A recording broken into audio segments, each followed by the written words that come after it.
Good morning mga ka-hunters. So ngayong umaga i-share ko sa inyo kung paano ayusin ang sira natin na scope. Karamihan sa atin hindi alam kung paano ito ayusin. So ito na scope na to ay ang kanyang spring ay nasira.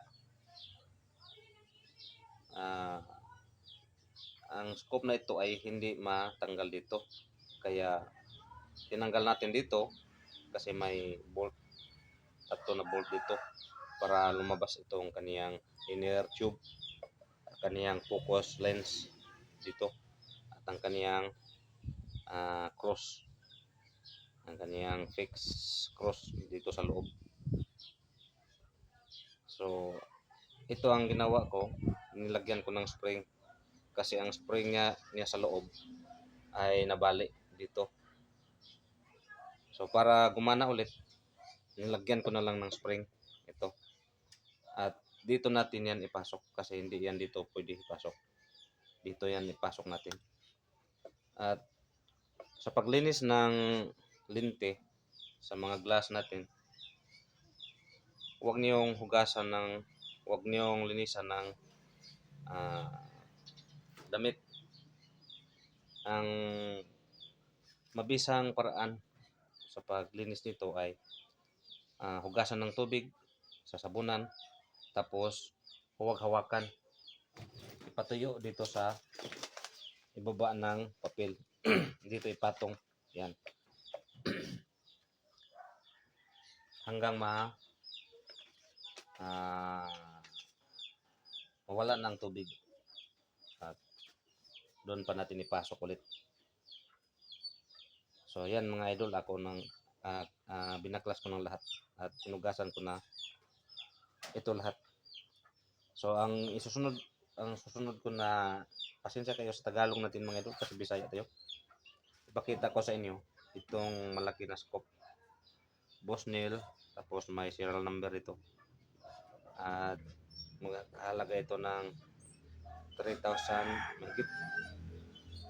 So sa hindi pa nakakaalam kung paano ito baklasin, ituturo ko sa inyo kung saan ang mga sekreto na mga bolts na nakatago.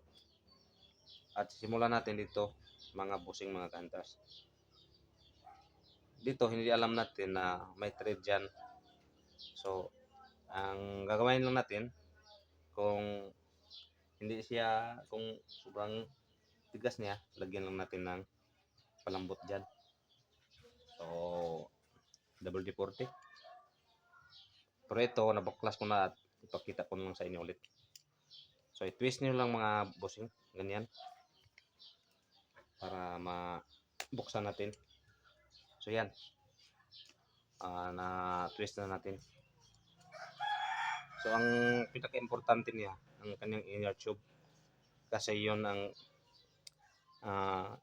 pinaka-importante kasi dito papasok ang tubig. Pag hindi mo ito mabaklas, ang tubig ay hindi lumabas. So yan, makikita ng kanyang inner tube. So ang gawin lang natin mga idol, tanggalin lang natin itong lock na to. Yan.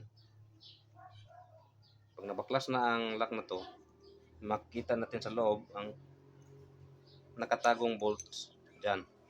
Isa at dalawa. Hindi ko na lang ito baklasin mga bossing kasi demo lang naman ito para ma-share ko sa inyo kung paano magbaklas. Pag natanggal na ang tatlong bolt dyan, lalabas na yan dito. At yung lens na yan, tatlo yan sa loob. Yan, pagpapasok ang tubig dyan, hindi yan lalabas pag painitan mo ng araw. Blur talaga ang scope mo mga idol. Yan. Pagkatapos na ma-pull out yan, huwag niyong tapuhan ng kung ano-ano. Hugasan nyo lang ng tubig, sabunan, tapos ibilad ng araw. Pagkatapos, yan mga idol. Sobrang linaw na pagkatapos nyan malinisan nyo. So yan lang muna ang ma-share ko sa inyo mga idol.